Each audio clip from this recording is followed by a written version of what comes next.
what's the secret to get you 100 million? So let's look at 3 P's: people, product, and process. So the first one is people. So you need to build a growth engine in your organization to get to 100 million. That's a repeatable and a scalable model. Okay? For that, you need to have the world's best team, which means you must be finding and convincing the potential hires that you are the company that they ought to join. Don't rush into hiring people. The reason we invest or someone else invests in your company is because of the team, because of the people you have, whether you have the right people. Most companies, they end up hiring a wrong person as the head of sales when they start operations in the US, yeah? And everything falls apart. The leads do not close, the customers and the prospects get angry. You start, the person you hire starts hiring the wrong salespeople. It costs you a lot of money. It turns into a disaster. Okay. But most startups make this mistake because they're under a lot of pressure. They got money from an investor. They're under pressure to scale up. So to hire a great person, you must give the time.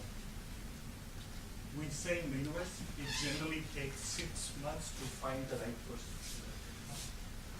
Don't rush, especially in the US. Look for the right person. Look all possible channels to reach out to various people. Then make the right decision.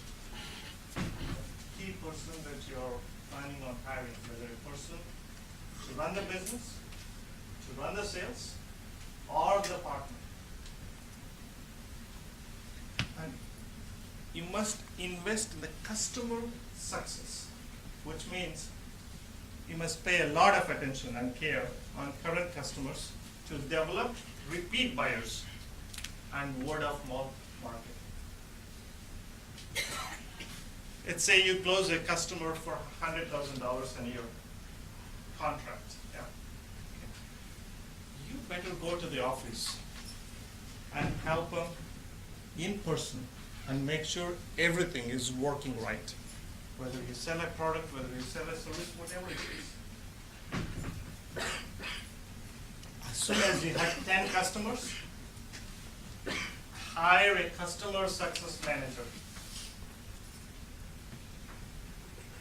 If you make the first 10 customers happy, they'll bring the next 10 customers for you. When people underhire in customer success, what happens is as months go by, the customers don't renew the existing service, and you can't upsell, which means you can't sell more services to them. So the second most important is product. Whether it's a product or a service, you need to solve a huge problem that a lot of people have, and you ought to solve it in a unique way. Everyone seems to say that they have a great idea. Many have the same idea. But you ought to solve it in a unique way. That unique is important. So don't start with a product or a service and look for a market and a problem. You should first look for the market, the problem, and then you must build a product or service to meet the real world needs. Who heard of Google Glass?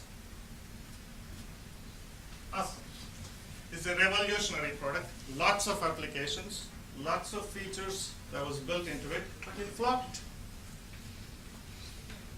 The reason they failed was they have not looked into one of the most basic lessons in marketing: solving a customer's problem. See, a lot of time you approach a company and they say, we are an Uber of so-and-so. Well, it's cute to say it. You ought to be defining what problem you're solving. If someone asks you what your company is about, you should say, this is the problem our company solves. That's what your company is about. And you should ask yourself the question, how is your solution 5 times better than the other solutions out there? Just being cheaper is not enough. For you to build the right solution, it's very important for you to get out of the office and stay connected to your customers.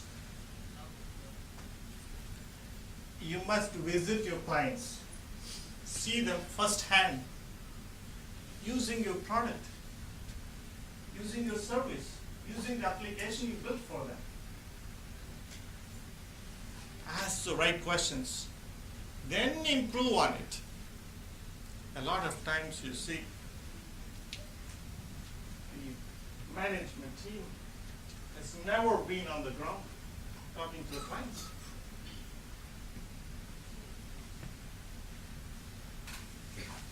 Processes. The 3 P's, right? Processes. Achieving scale requires repeatable and predictable systems. If a business is growing through an ad hoc series of actions and decisions, they will fail, especially when you are starting to grow. So processes are meant to reduce friction, complexity, and uncertainty. They shouldn't do the opposite.